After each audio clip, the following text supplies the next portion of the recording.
the things that stay scarce seem to be like human connection is one that will stay scarce. And then also like like entertainment, so like sports games, live events, these are things that will be more scarce. Because especially when like AI is making like your feed on Instagram and everything you see is just hyper dopamine optimized content. Like right. If everything's fake, then real becomes scarce.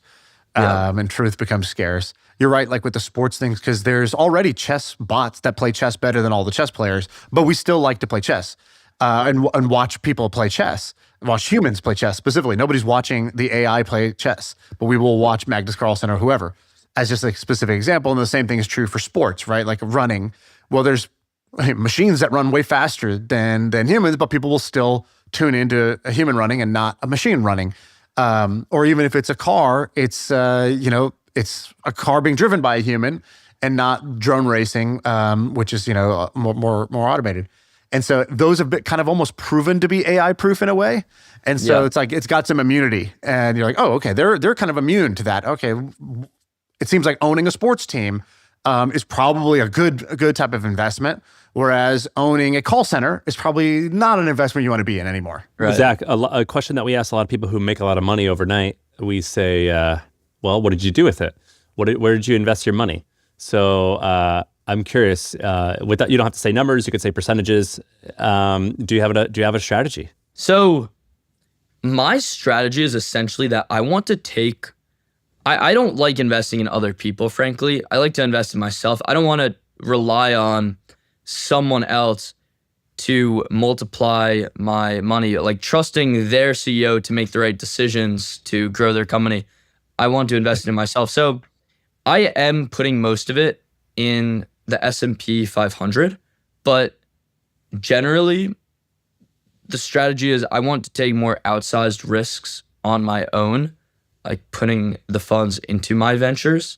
So that's my plan. I'm going to take money out and put them into my own as I start things. Okay, so you have 100% of a sum.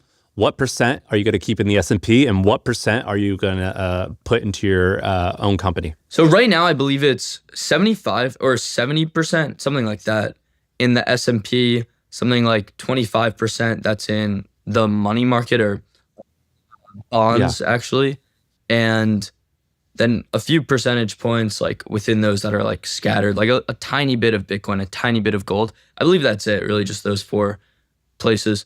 And then I'm going to be pulling out of mostly or I guess everything when I need to invest in my companies. So wait, 100% you're going to put in your own company? Not 100%, because I think for the next venture, I will most likely raise money just because now this is kind of like my nest egg. I never need to worry about it. I'm definitely willing to like take risks. But how much? What percent? Like in your head, you're thinking, let's say hypothetically you have $10 million. What percent do you want to put in your new company? Yeah, well, I mean, maybe this goes to the EV question a little bit because it really depends how confident I am in the idea. Like that Elon story of